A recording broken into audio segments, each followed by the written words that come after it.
So Mitch and Benson are joining. Okay. All right. Hey, Benson. Are you still not seeing me?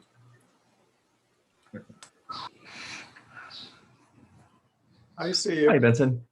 Hey, how's Oh, it? I see you. It's Richard. Benson. No, how's it? How you guys doing? It's been a while. Hey, Mitch, how's it? Good. Good. Say no, I was on a call this morning with your friend Brandon Hayashi. He said to say hi. Oh, Yeah, he said that you guys got some kind of a training thing together in the mainland, huh? yeah. We both attended the Al Gore's Climate Reality Project training back in 2019, I think it was. Oh yeah. He was telling me about it. So good. Hey, Wally. Hey, aloha. Uncle Wally, what's up? Hey, Wally. Hey, my man. How you, Oh, bro? man, long time to see. How you been? We good. We good. Really good. Is it Wally? Hey, cuz. Yeah. Jerry's about to join. Hey, Richard. How's it? Good. Hey, Richard. You made it back in time. You got the background, yeah. Just made it. Yeah. Yeah. Mm. Jerry's about to join us. Okay, cool. I learned from you, Benson. You had a good background. I think, oh, how you do that? Yeah, no, I see you figured out how to do the background. So actually, right now, I have no background, but I can. We'll go. Let's see. Where should we go today? How about let's do Coconut Island. How's that one? Hey, all right. Nice. Yeah, I gotta go with you. I gotta go with the Hawaii Island background. Oh, here's Riley Saito. This is my third meeting today with Riley Saito. Hey, Riley. Thanks for joining. You're right. The last meeting, I said, hey, Riley, I see you at the next meeting.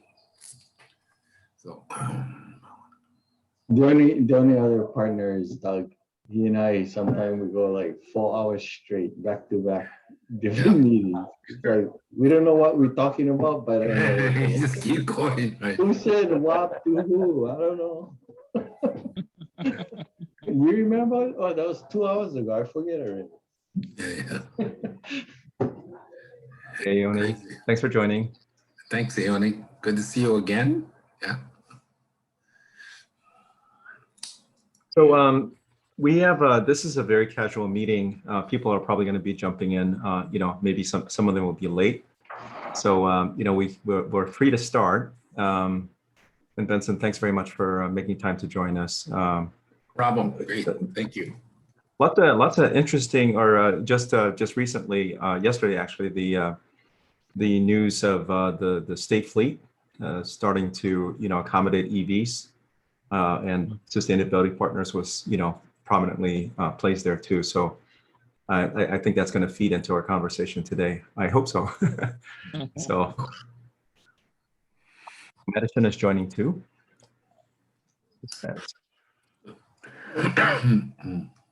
Do we need to do introductions? Amy is joining. You know what? We have so many people joining now, so we probably maybe Benson, we'll give you the opportunity to introduce yourself, and then we can kick off. Okay, great. Well, I'm Benson Medina. I'm with Sustainability Partners. Is kind of like my job, but I'm also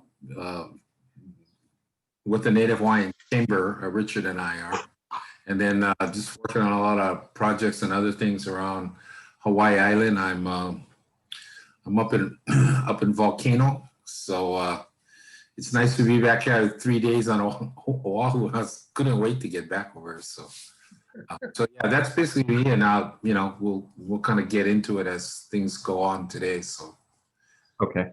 And I think the first time I met you was over at a Rotary meeting. Yes, yeah, and I'm heavily involved in Rotary. So if you're a Rotarian, then you you will see me as a familiar face. Okay. If you're not, you could be. You could be. Just, talk to me after the meeting. Okay. Well, I'll just give a quick sort of like a brief on this Pau Hana. And you may have already been introduced to our organization through Richard, but Sustainable Energy Hawaii is a group that was formed. Actually, Big Island Community Coalition was the original group, and we've morphed essentially into this group now, focused on affordable energy for Hawaii. And we meet every Friday at this time. And we're now trying to invite others, so it's more inclusive, so that we can talk story about efforts, initiatives, anything related to sustainability, energy, transportation, hydrogen, geothermal. So it's at the last meeting, Mitch had mentioned, it would be a great idea for you to join us, and we're happy that you're with us. Okay, cool. So is that my cue to start talking? Yeah, we'd love to hear about sustainability Yeah, partners. We've sure. kind of gotten bits and pieces from Riley, and I know. Also, by the way, I'm also curious about the state effort and how that kind of relates to what we've been talking about locally. Yeah. Okay. Well, I'll go through all of that. So, since we have a little bit of time, usually, like I was talking with Mayor Victorino on Maui yesterday, and he's one of those, hey, let's get to what's the point? I don't need to know the story. So I got 2 minutes, and then now you got 1 minute. So it seems like I'll have a little more time, so I'll kind of explain the story. So Sustainability Partners is a capital and investment group that's located in Arizona, and it was started by a couple of guys who were investment capitalists, and they worked with global infrastructure funds, looking for basically municipal projects to invest in. Because what they saw is that they were sold on the whole sustainability concept, but what they saw that the people doing the poorest job doing that were governments. So they decided to focus their efforts on municipalities, universities, schools, hospitals. So that's basically their market, but primarily counties and governments of any kind. So how I got involved in it, there was a guy who moved into Hilo about 2015, and he was one of the first guys who started with Sustainability Partners. He moved to Hilo because he was doing projects in Asia and thought it would be a lot faster to get to Asia from Hilo than it would be from Phoenix. And then his daughter got a tennis scholarship playing at UH Hilo. So one day I was speaking at a Rotary meeting, and he happened to be a guest there. His name is Warren Carsey. And then after the meeting was over, he said, hey, would you like a free lunch? And, since I'm a Hawaiian, I'm like, free lunch? Well, of course, anytime. Like what, right now, I'll eat lunch, but I'll eat another one if it's free. So he said, yeah, let's do it. So then he explained what the concept Sustainability Partners was trying to basically bring throughout the nation. And I asked him if anything like that was in Hawaii, was going in Hawaii, and he said no, it isn't in Hawaii. And then he admitted to me, he says, you know what? I'm just like a haole guy from the mainland. I know nobody over here. I just moved here, and I'm not going to get any traction unless I could connect with somebody who's local who might know a few people that could help me to get this thing going. So I believed in it. I looked at it, researched it, say, okay. So so the first stop was Billy Kinoi's office, right? And so we ended up in front of Randy Kurohara, and we explained the whole thing to Randy.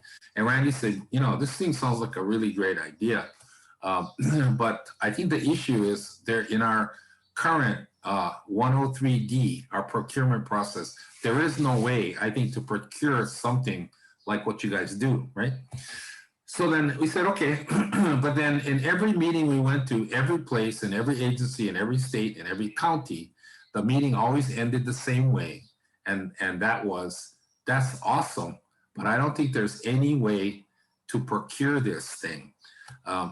You know, and our procurement system just doesn't allow somebody to come in, because our concept is this, I forgot to explain this, but how our concept works is that we come in, and let's take an electric bus, for example.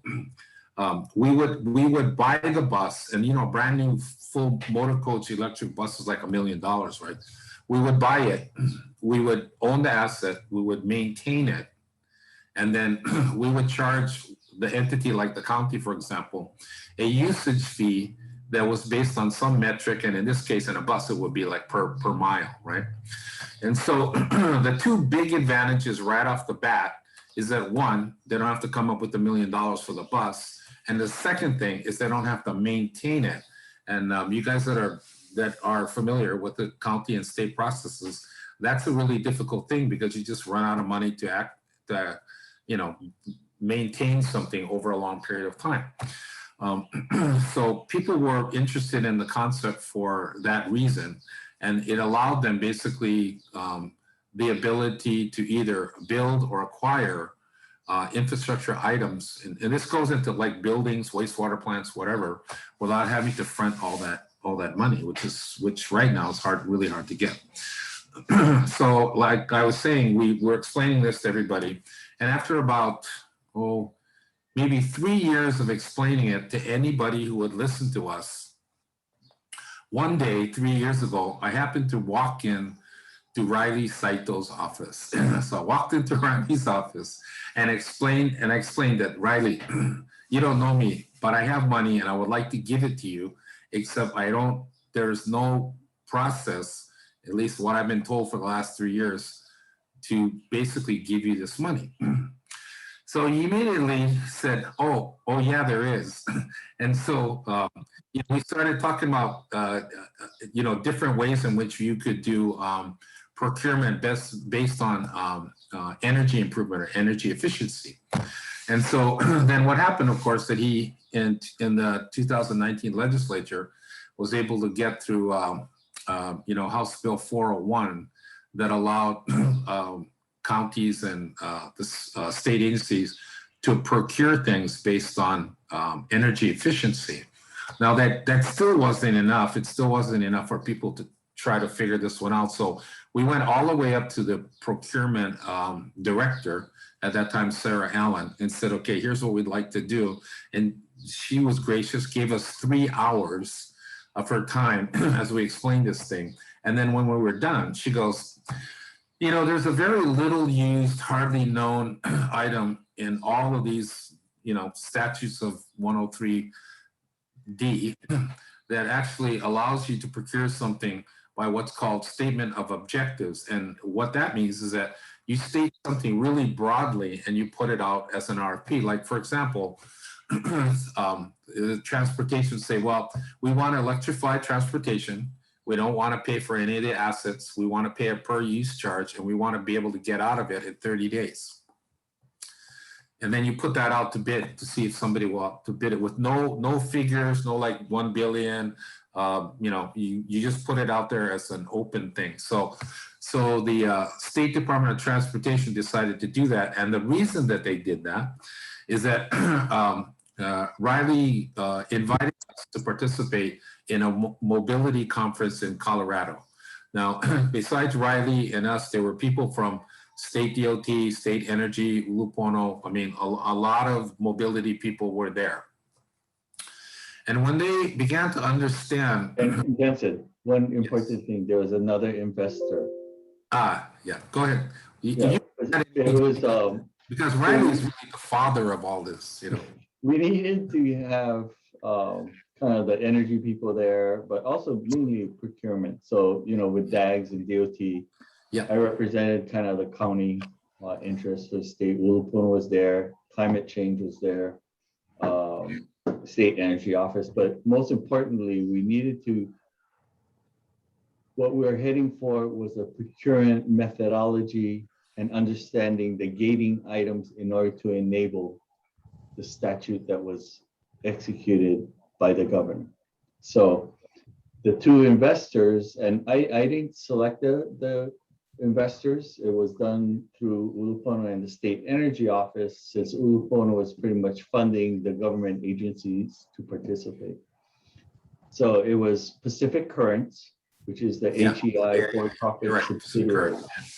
Right. So, and Sustainability Partners. So those two entities were represented in this discussion in Rocky Mountains. Just wanted to clarify that. Yeah. Okay. Yeah. Thanks.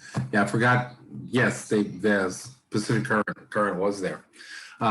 So then after this conference was over, one of the guys that was there from State Department of Transportation, a guy named Robin Shishido, who's the head engineer over at Maui.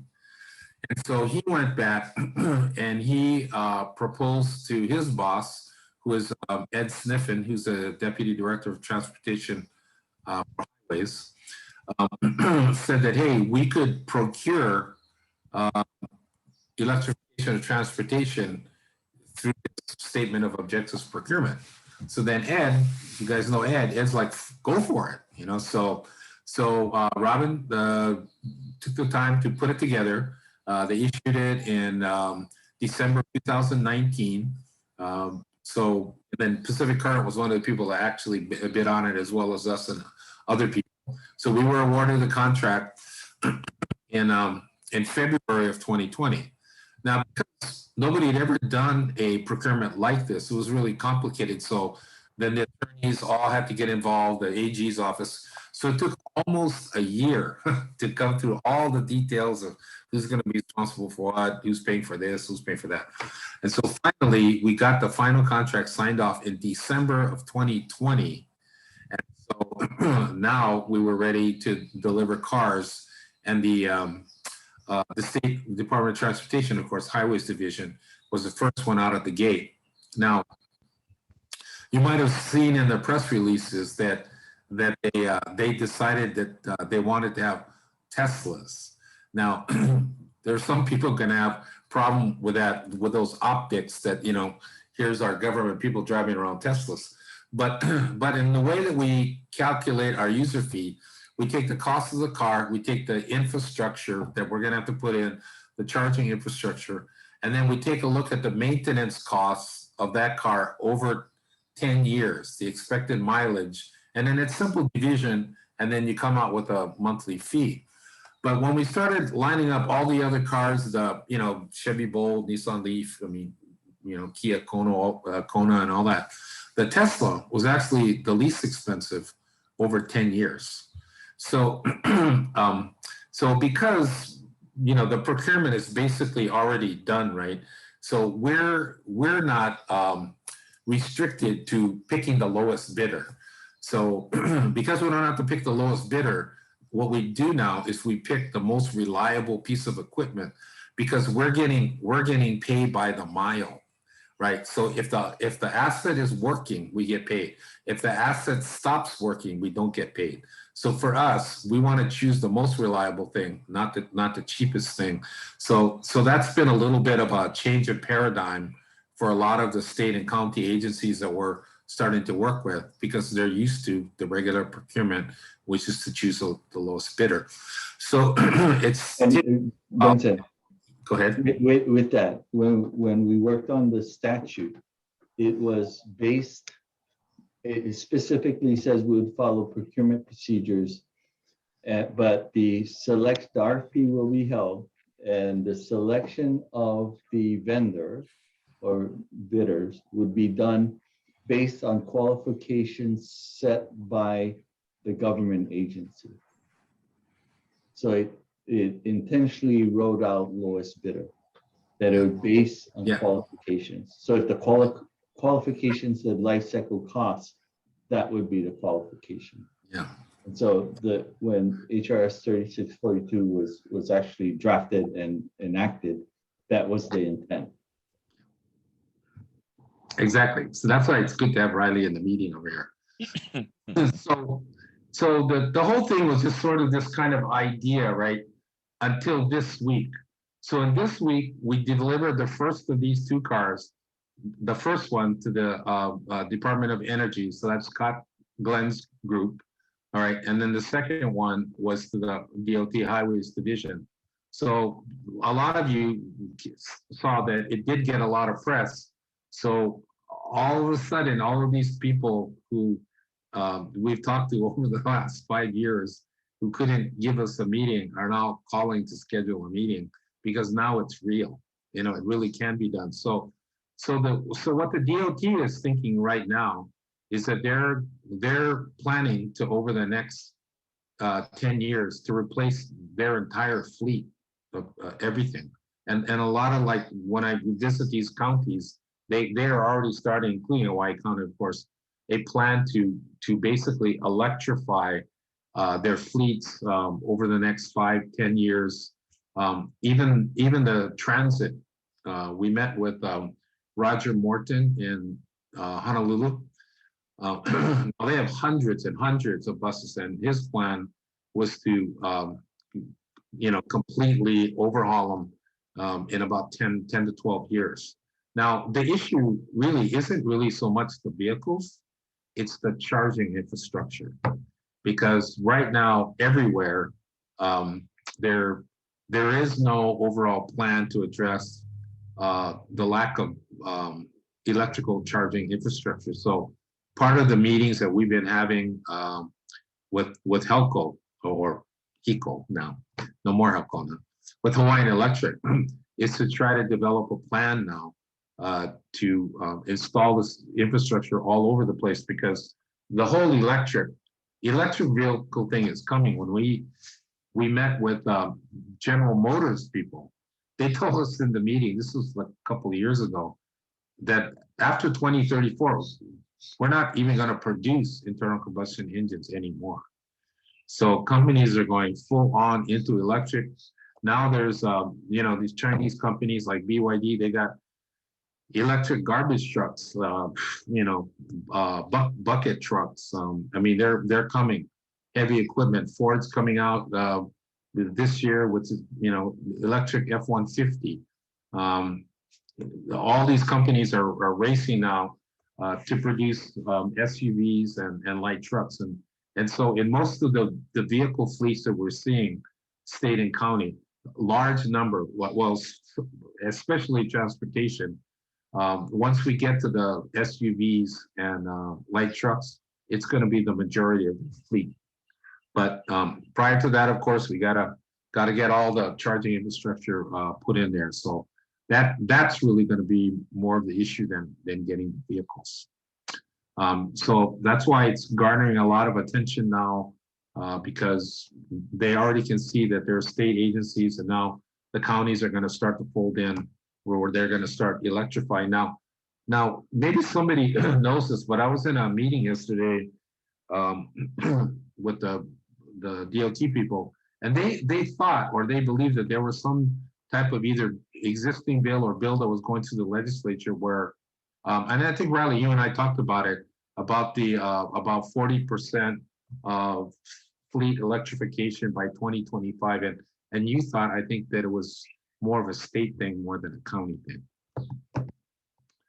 But anyway, that's kind of it. Right. And Kind of in that's a what- nutshell. Yeah, Yeah, go ahead. that's because, like, with the various counties, we all have, signed proclamation for mayors year 2035, goal for zero emission vehicle fleets and mass transit. But there's nothing at the state level. So I think I haven't looked at the exact bill right now, but I know it was introduced last year by Rep. Lowen, and it was pretty much holding the state agencies to some form of what I would call a vehicle RPS to zero emissions. Yeah. So that, the counties had self-proclaimed or self-committed to it, but they wanted to make sure that the state had clear guidance on what they needed to do. Yeah. Yeah, Benson, the bill is House Bill 552, and I think that's the clean ground transportation goal, which targets light duty vehicles. And the latest status is that House conferees appointed as of the 16th, as of today. Oh, awesome. Okay. Yeah. Great. Thanks. Thanks, Lon. I knew one of you guys would know that. So the next thing that's kind of, so we can see transportation's coming, which is a huge thing. But the meeting that we were in yesterday, so the next step is they want to do, the state DOT wants to do another procurement that includes all agencies of the state and all the counties that would do infrastructure, buildings, deferred maintenance, upgrades, smart energy grids, all of that.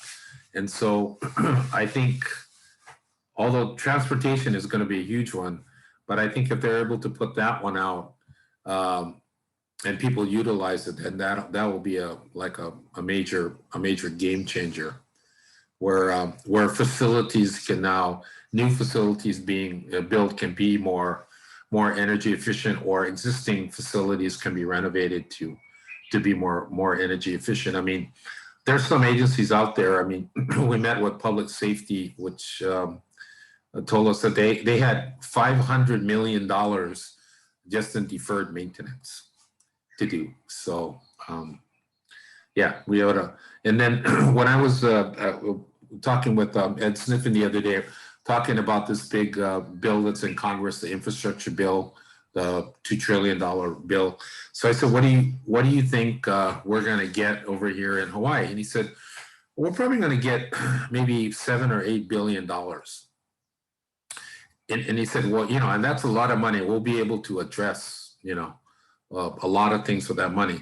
He said, but if I went to every agency and every county and said, okay, what is your top 8 projects that you need to get to that are like critical right now?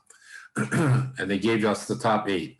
So this money will probably take out maybe the top 2, maybe 3, but still gonna have 5 left that aren't going to be done. And because those kinds of funds, infrastructure funds to replace infrastructure, just really aren't there. Because when people put in bridges or buildings or stuff 50 years ago, they weren't thinking, we better start saving up, because in 50 years this is going to be obsolete and we're going to have to replace it. Nobody was really thinking that. So now you got you got things that are really critically needed. The funds are really difficult to come by, and I think that's where we might be able to help more. We look at the infrastructure needs. What I've been told at lots of different levels to get everything up to where we need it, which will never happen, but it's a goal to go for. 80 to $100 billion for the state. But $7-8 billion, that's going to help. That'll give us a good start. So that's kind of it, in a nutshell. You guys want to ask questions or talk more about it? I'll answer whatever I can. Riley probably knows as much or more about it than I do. So if I can't answer it, I'll defer it to him. So. Hey, Benson, if I may, I just like to piggyback on that last comment you made about infrastructure needs. I think the other thing that, well, I'm assuming, and I think it's a safe assumption that there is a lot that we're going to have to do, not just about maintaining or upgrading infrastructure that's decaying, but also in anticipation of the impact of the climate crisis. Right, we're going to have to migrate. Stuff from the coastline, Malca, there's a lot of stuff like that we're going to have to start to plan for. And that's a lot of money, a lot of planning. Yeah. And you're absolutely right. I mean, when people say infrastructure, they're thinking roads and bridges, but it's way more than that. So you're absolutely right. No, absolutely right. I have a question. Sorry. So I lead Hawaii EV and Big Island EV, and we're essentially an advocacy group for the electrification of transportation. And the events that transpired recently is of a lot of interest. Is a lot of interest for the group. The question is about the cars. So I heard that it was not just Tesla, but perhaps others. But is it just Tesla, as based on the assessment about total cost of ownership, reliability that you mentioned earlier? And it depends on who's driving the car. So every group, so like the state highways division, they had their own profiles in terms of, you know, what we use the cars for, how long we drive them, and they would be different than like the state energy office, which hardly ever drives a car. So every customer, I guess, we sort of evaluated based on what their needs are. And for their particular needs, Tesla just happened to work out the best. But for others, I mean, you know, we expect to have a very hugely mixed fleet of all kinds of cars. And, you know, it's a 10-year contract, so who knows what's going to show up. I mean, you know, it's if it was, hey, man, can we get a Rivian, you know? So, Okay.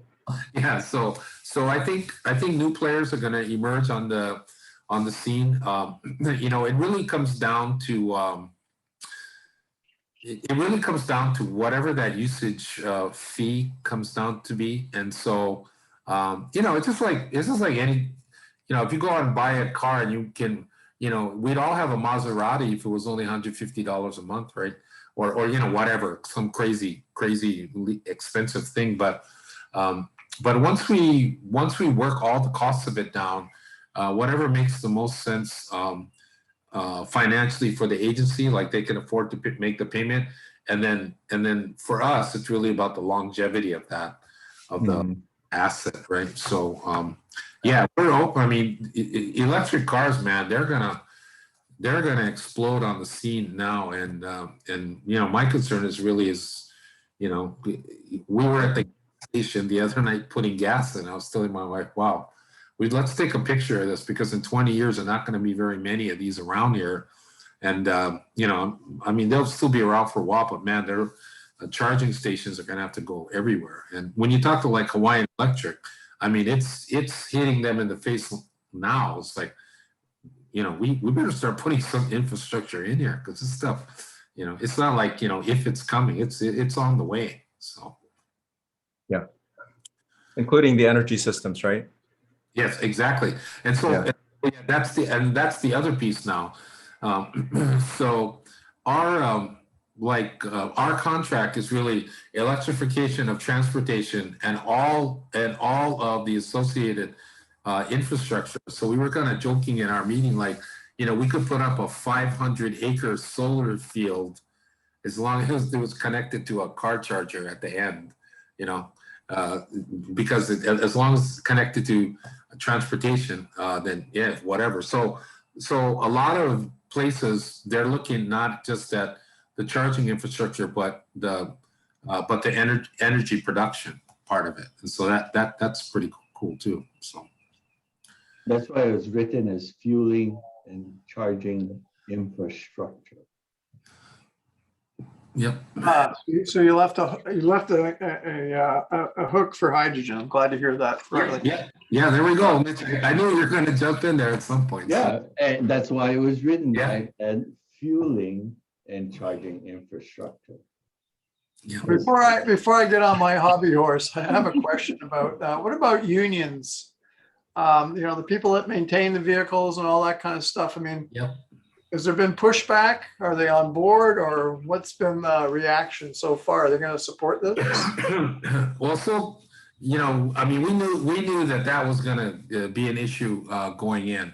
So our whole thing was, you know, to be able to retrain people because now you're dealing with a different entity, and maybe retrain people to do something completely different, because, you know, as you know, the difference between a, you know, internal combustion engine vehicle, you know, like 2,000 parts down to 150 moving parts for an electric vehicle. So yeah, the retraining part of it is going to be really important. And as you know, if you're familiar with the Kona laws, we cannot replace you know, any union jobs with anybody outside. So we So we're committed to having to do the retraining of, you know, of anybody that has that kind of work. So like we were just had a meeting with DAGS, right, the Department of Accounting and General Services, and they have, you know, they have a whole slug, like they have like 400 cars and a bunch of mechanics that are all going to have to be retrained to deal with a different animal now. So I guess the direct answer to your question, Mitch, is yes. Yeah, we're aware of that. We're gonna have to do some retraining on that. Okay. So I have another question that's kind of related to hydrogen, but one of my concepts that I've been selling to the county is on the bus side or large vehicles is to actually set up a assembly facility in Hilo, and we bring in the vehicles as kits. So I'm talking directly with US Hybrid, you know, I'm working that out with them. And according to their number, broad brush at the moment, that 75% of the money going into buying the vehicle would stay in the local economy. So I'm, you know, introducing you to this concept. They were willing to actually build the plant, put up the building, and we want to grab some state or county land that's adjacent to the base yard in Hilo. They have 32 acres that abuts onto the bus MTA facility there. And we don't need 32 acres, but we could put in, you know, your 500 megawatts of PV there. Yeah. We can put in a lot of PV there to support, you know, producing hydrogen, or I guess to be even-handed, you know, support bus charging. So anyway, I want to introduce you to that. If you want to talk to me about it, I have drawings, I have some 3D renderings. You know, we've done a little bit of top level work, and I'm turning my tech loose. The guy who does all my renderings is really good. Yeah. To you know, do some pretty pictures so we can start selling it. So there you go. That's what I'd like to see happen. Okay. Yeah, so yeah, Mitch, you're talking about the retrofit, right? So everything from chassis up stays the same? Yeah, it can either be a retrofit, or you can, you know, bring in the, you know, what I call it, they call it gliders, you know, without any of the engine, or that's kind of hard right now, because now all they do is they make the vehicle because of just-in-time manufacturing and all that stuff. But I can see them eventually, the OEMs evolving to just sending over the gliders, and then you put in the drivetrain. You know, the assembly, the kit would be all the drivetrain, you know, the electric drivetrain, the fuel cells, the batteries, whatever. And Right, that way so- we'll have a trained workforce as well. There'd be, you know, some pretty good jobs there for So it's our, like, Vincent, it's like not necessarily in disposition of the younger buses in the fleet. But well, they could take the younger buses and convert them as well. Right, that's what I'm talking about. So Yeah, right. Yeah, sure. Yeah, And- absolutely. And rather than waiting for you know, a year and a half to get a new bus. Right. So you can take your rolling fleet now, anything from chassis up stays, and Right. change out the powertrain. And I think it can be about half the cost of a new bus. Right. Yeah, I saw that. That's I think they're referring it in some circles as repowering, to repower something else. So yeah, I've heard that concept before. So you know, like our contract, and the way it was written, it includes, you know, all of the state agencies and every county. So you know, part of what we're trying to do is just let people know they can use it. Like we have OHA in there, Department of Hawaiian Homelands. We got HART, light rail. I mean, all these guys were all included in it, and of course, they didn't have any clue until yesterday.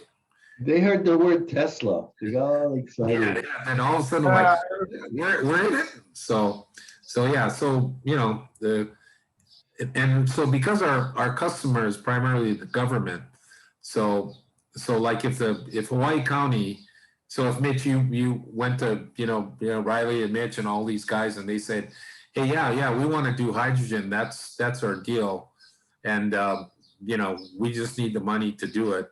As long as it pencils out for us and for them, we try to get the customer, whoever that might be, whatever technology they want to utilize. So yeah, it's possible. Okay. And Richard, including geothermal. So just want to let you know that. So Tick that box. Yeah, we will supply everybody with electricity. there we go. I mean, yeah, we don't care where the thing comes from. We just Right. keep it clean, keep it clean, right? So that's the main So, thing. 24/7 is a good idea. Yeah. so how big a project can you guys actually do? Could you do like a $200 million project, $150 million? What's your capacity for large projects? Well, we went into conversations with Hart, and the last ending figure that they gave us was 2.5 billion, and we were still at the table. So I don't know if they're going to do anything with that, because it's a very, very complicated. But yeah, yes, Mitch, we can do projects of that size. Yes. Okay. So, and I just have to comment to this because, I'm like, Mitch, I was thinking like, 10 million is a big thing. But then when I went to the mainland and sat down with these guys and they're talking about accessing, global infrastructure funds, because one of the things that people always ask me, so, where's this money coming from? It's not like cartel money or something, right? It's not, Yakuza kind of money. I said, no. And so, so there are funds, infrastructure funds, that investors want to invest in, and they want long-term projects, right? They want things that are 10, 20, 30 years, and it make a small amount of return, which ours is, it's not gigantic. That's the kind of projects they're looking for. So if we came across a project that looked really solid and cost $500 million and it took 20 years, there's people out there that want projects like that. And then of course, the higher tier that you go, so like if you're doing a $50 million project, the cost of that money is a certain amount. And then as it gets higher, it gets less, but then they're harder to get. So when you get up to $1 billion, there's so much money involved in that. The cost of that money is less, but it's more difficult to get. So yeah, it's kind of a crazy world. I have to sort of rethink my thinking because I'm a Walmart, kind of guy. So it's like, really. So. 2 for 1 is good, huh? Yeah, 2 for 1. I was like, what? 2 for 1 today? Shoot, I take them. So yeah, but Yeah. And to give you a relative scale, like with the solar farms, the large solar farms with the batteries that are going in on this island, they're just north of about $110 million, around that range. So, several $100 million, PV developers and financial structure is very similar. It's longer term, low return on investment. It's more like retirement funds, the conservative side, right? Pension funds, exactly. Right, pension funds that invest in stuff like this. Yeah, right. And so they want to mitigate risk, very stable, and that's where having the statute in place for vehicles, fueling and charging infrastructure in the statute, and the contract is written like that. It mitigates the risk from these conservative investors, and thus the cost of capital is lower, and everything can go forward with a benefit within all parties. So several $100 million is not the solar farms in RFP1, probably over $1 billion, easy over $1 billion going to be built out. Yeah, we see that, there are projects of that size or bigger in our state. So Benson, is that Benson. something that you guys have been actively looking at already? Is developing the infrastructure side and the energy to fuel that, recognizing that HECO's energy probably isn't going to help your returns? yeah, we have been looking looking at that, but you know, like I said, our customer is really governments, and as you know, very slow.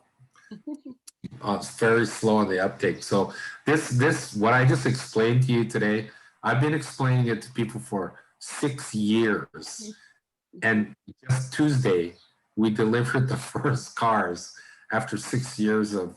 And I actually, if I didn't run it that fateful day into Riley Saito, I'd still be explaining it to people, and they would be, there's no way you can do that. I mean, sounds really good. We think you're awesome. There's no way you're going to do that. Yeah, I think I caught him on the third bounce though, because he went to one office, then bounce him, and then the next guy went bounce him, and then he kind of like ended up. It's like you take 2 bounces and you went hole in one, and then it. So I knew eventually somebody would help me. Yeah. It's kind of like my hydrogen station behind my back here. That's a 10-year project.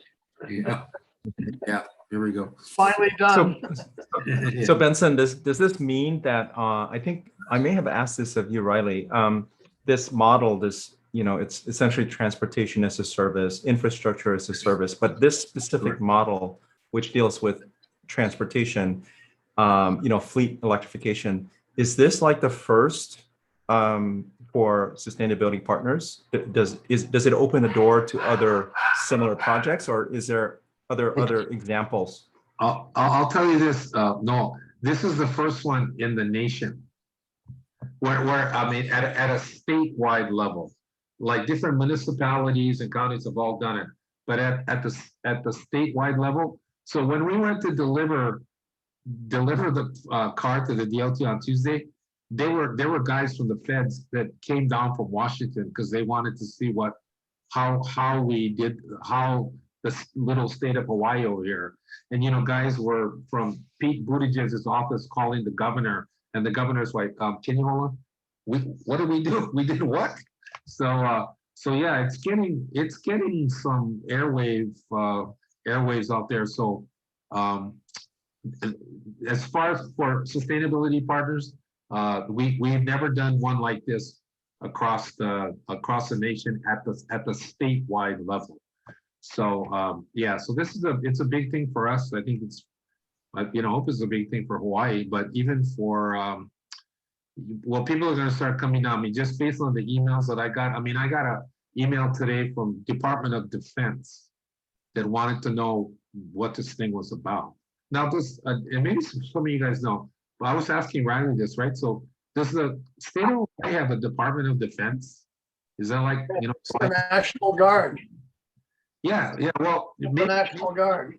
Yeah, maybe it's National Guard, but they wanted to know about that. What this electrification transportation was all about. So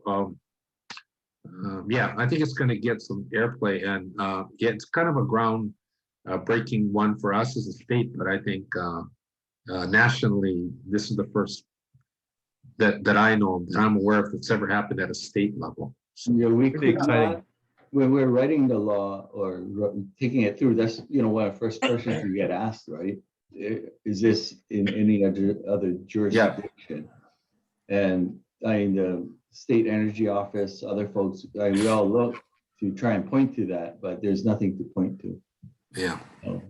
Yeah, but okay, so one comment. The thing that makes this work for the Big Island, in my opinion, is the fact that they got their 0.5% GET that's earmarked for transportation.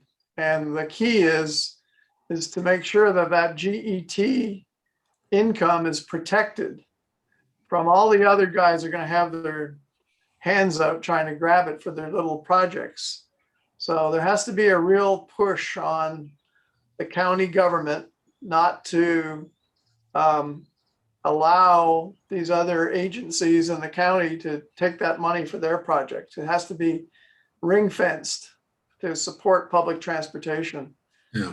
Big Island, and that would be the same with the other counties. Now, Oahu's kind of blown it because every penny they bring in has to go and pay for this crazy rail project.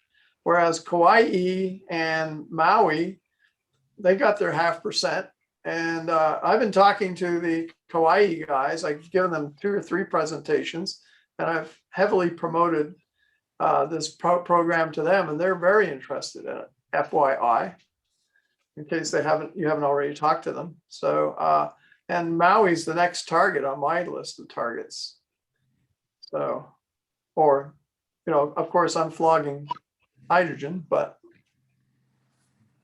it's an electric vehicle. I'm flogging electric vehicles. Hey, Benson, one more, I think this is my last question. On the cars, so, the contract is for 10 years, but we also know that the vehicles at some point will need to be cycled, right? And I view this as I view this whole thing as not just state fleet electrification.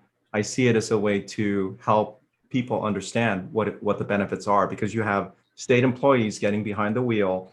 They'll say, hey, this electric thing is cool. And maybe their next car becomes an electric car, right? So the halo benefit of this program is incredible in my view. Now, another benefit is the fact that cars are probably going to be cycled out. At least I assume they will be. And that my question is, will those truly be fed into the pre-owned car market here so that people who can't afford a new car can actually get behind the wheel? What's the plan for the cars? Do you know? You mean the cars that are currently we're putting into use right now? Yeah. At the end of the service life of the car, then the state, or of the customers, the state, they have the option that they can take that car and they can own it, or we can take it out where we cycle it somewhere else and just put a new car in its place. So these programs, although the contract that we have is 10 years, when we come into an agreement, like let's say County of Hawaii, right? So when we replace their vehicles, we can make it for any term that we want, right? We can make it for 7 years, renewable automatically for another 7 years.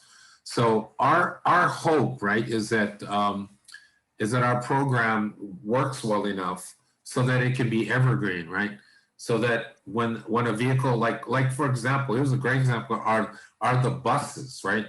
So when you have a bus that's 12 years old and it's done 500,000 miles, I mean, now it's just sitting there, it's dead. Like we have a bunch of them in our bus yard in Hilo, right? Dead. But in our program, that would never happen because one, we'd never let that bus break down because that bus doesn't roll, we're not going to make any money. And two, at the end of its service life, we'll take it out and repurpose it somewhere else and put a new bus in there so that the county can have a brand new bus and we can continue to make money. So yeah, we're hoping this thing will work so that we can solve a lot of these long-term infrastructure issues. Even like I was talking to Maui County today about the replacement of one of their wastewater plants, right? So I was telling the guy, Eric, if we build a new wastewater plant and we believe that the useful life of the plant is 50 years. So what we're hoping is at the end of 50 years, it's really done well and it's made sense so that we either refurbish the plant completely or build a new plant. But that asset the county has now, it continues to go on without having to worry about this gigantic replacement costs it's going to take when that thing becomes obsolete, right? Like bridges is another big thing. I mean, these bridges that were built in 1910, they were designed to take the kind of loads that they're taking right now. So I mean, when And Benson, yeah, they're talking about bridges a lot. So yeah, go ahead, Freddie. with Noel, from how I was looking at it is that, and maybe Benson, you can tell me if this, but I would think from an SP perspective, they would take the inventory or whatever, it's under contract for that vehicle, but after say 3, 4 years, 5 years, or whatever, the battery, say warranty is 7 years, right? So you take it up to 5 years and you replace it at no cost, because you Yes. still have a resale value as a secondary market Right. with 2 years of warranty, which is appealing. So you can actually dispose of that on island, replacing an internal Right. combustion engine on island with a 0 emissions. The government agency gets a new vehicle that has a 7-year warranty, which would span, past the 10-year contract period. And so this rotation and creating a secondary market would occur organically via the county fleet. Exactly. So our goal, so no, I guess the direct answer to your question is that once we bring these electric vehicles onto Hawaii Island, our plan is that it never leaves here. So I mean, as we replace them, we're filtering these out into the community. And so probably our initial group, we're probably going to bring 100 EVs into Hawaii Island. And when those either it's time to recycle them out or they reach the end of their service life, we're hoping we're going to put them out into the community. And so our hope is that over time we help in changing the culture of how people think about driving and how people think about transportation. Yeah. So, That's, by the way, that's an excellent, if it's not already incorporated, that's an excellent value add to Yeah. kind of like make part of like, the reason to do it, right? There's the when you say culture shift, there's also the perceptions that people have about an electric vehicle versus gas. So maybe the employees, and I'm chatting with Katie about this, maybe the employees that are driving the EVs, there's a way for us to determine what are their perceptions about this vehicle at the start of the program, and maybe a year into it. Like, are they more likely to get one? Have they gotten one? Are they more likely to recommend it, to their friends and Right. family, And Right. and there's this intrinsic benefit associated with that change in mindset and the culture. Yeah, and you're exactly right. And our hope is that as we filter these cars in more and more, then people's perceptions about what EVs are and how effective they are, and I mean, when the first Nissan Leafs came out, I mean, the range was like 70 miles. I mean, nobody was going to buy that, right? I did. Especially on Hawaii Island, unless you're just going back and forth, to your work. I mean, that but now some of these ranges are up like, 300 miles, 500 miles. I mean, it's amazing what these guys can do. And then there's these, these quick chargers. There's inductive charging now that we're looking at putting inductive charging in for buses, where the bus basically drives over this plate that's embedded in the ground. And as soon as they get over the top of it, the screen light comes on that you're hitting the charger. And in 30 minutes, during the guy's lunch break, it can do 40% charge in like 30 minutes. So it's crazy. I mean, how the technology is advancing. And for example, we were just talking, Ed and I were talking about the broadband expansion, right? And so he said, that has you guys' name written all over it, because why would we want to invest any money into a technology that's going to be obsolete probably in 3 years? I mean, it's changing so fast, right? That then we won't be able to upgrade it fast enough to keep up with the demand for it. And that's the thing with electric cars now. I mean, one of the things that attracted us to Teslas is that You know, kind of like how your cell phone upgrades, like tonight we're going to upgrade, you know, your iOS or whatever. And the Teslas are like that, where they're sending upgraded software to it all the time. It's basically a computer on wheels is what it is.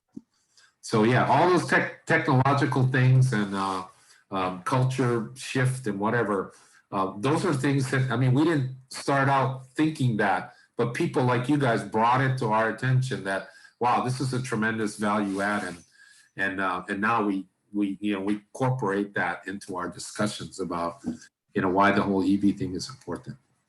What does the secondary market look like? There are a lot of people that cannot afford the, Right. yeah. So what is your deal? Well, we don't really know what it is because we don't have any secondary inventory yet. But maybe you know, Riley. Yeah, Yeah. because I'm a secondary market. Yeah, because you're a secondary market guy, right? Okay. Yeah, so I got a BMW i3. It was 4 years old. Yeah, 4 years old, still under warranty, 24,000 miles from an owner on Oahu. So in 4 years, only went 24,000. It was parked in the BMW lot in Kona. And so I got it for $18,000. New, it's like 55,000. And since it really makes it affordable. The guy parked next to me, Derek, he's in Real Property. He had a Chevy Volt. His battery was starting to give him problems. He traded it at BMW for a 2013 Tesla, which he got for like 15 grand, and gets like 280 to 300 miles in range, and looks like new. But the high-end market of Teslas, BMWs, and all of that, the profile of the people who acquire those or lease those are of wealth, and they also have a stronger self wanting or need, or makes the choice to get the latest thing, and likes to talk about that. So they leave, 2, 3, 4 years, it's time for upgrade, right? And so they have the capability to do it. So they do, but that's the same kind of, that type of clientele at BMW who normally would go to BMW aren't interested in a secondary market car. It's people like me who goes online and finds a cheap EV and able to go get it. Yeah. So in our meetings with the manufacturers, they say that, they know they have to address that market. By Madison, they know that they have to address that, kind of a lower end market. And, and as the technology starts to advance, excuse me, then, the price is going to come down, right? It's just like, the first DVD players that came out were like $3,000. Now you can buy them for like $20, right? And so as the technology advances, the pricing of it will start to come down, because these automakers that have gone all in and electric, they know that they've got to come out with a base model that's affordable to just the general masses, not just people who can pay $50,000 for a higher end EV. So yeah, I mean, but I see it, and it'll be on the way. I put Richard, I put a link in the chat to a Craigslist Save Search, and if you click on that, you'll get a link. You'll get all the pre-owned listings, and there are quite a few of them. Yeah, I saw all the cheap cars there. Pretty cool. Yeah. So I'm sorry. Go ahead. Yeah, no, I need to go, but I do want to advise folks. This just came out last night. There's a Super Truck 3 grant opportunity. It's for and Benson and I talked. This is one of the reasons why we talked earlier today. But it's the Department of Energy. They're looking at awards scoring 16 to 33 million, 50% match. So the discussion is that we grant on one end, federal grant and sustainability partners on the other, for about $60 million. And we're looking at the Department of Environmental Management, the tractor trailer, semi trucks, getting them. And it's also looking at hydrogen production on a large scale. This actually fits right in line with what we're doing right now. So I just wanted to let folks know that too. I've just been Okay. reading it all afternoon. I just started reading it. Yeah. How many pages? Like 150 pages? No, only 80, I think. Yeah, and I think we can write our, we have to have a plan for disadvantaged, socially disadvantaged people, blah, blah, blah. See, But we but can it do that. does mention transit, okay, so I can write, I already got the database, and that's the other thing I shared with Vincent, on the digitized data for the bus routes and fleets and ridership. So, and the accessibility of in the various census zip codes and things like that. So I think we can do it, and we have the database set up for assessing the greenhouse gas impact. We have the baseline defined in greenhouse gas. So And we already have, oh, sorry, Riley. no, so I mean, I don't know, it's kind of strange. It's happening, so kind of exciting. And we can demonstrate we already have skin in the game, Right. because we have a hydrogen plant now, we have buses. We're upgrading those buses. The county just spent $250,000 upgrading the 2 Havo buses. So we have a pretty good story to tell. Like, you know, Right. it's like we're serious. We're not just starting off with a clean sheet of paper. No, we think this is a good idea. We can actually say, hey, we're doing it. And now we want to augment our fleet. And Benson knows that, you know, the data that the R&D team, the Vista team, like, you know, Madison's she leaves on next week, Wednesday, she leaves the island. But they provided a great data set for Hawaii Island to experience the greatest degree of optimization of the buses and the vehicles in what we get as far as bids, that he gets bids from the manufacturers. We have the data, the topology, the runtime, everything outlined for him to provide to the manufacturers. So they cannot say they did not realize the vehicle would have to do that. And, you know, so I think it's just, you know, we talk about the stars being aligned, but the stars, they are aligned. Yeah, really. And they keep aligning more. Great when there's Well, momentum and more Yeah. opportunities. Right. Yeah. Well, we are over time. So I think we should be wrapping up. I know, Riley, you also have to take Yeah. off. Yeah. Benson, really appreciate I wanted to your be- yeah, go ahead, Jerry. I'm sorry.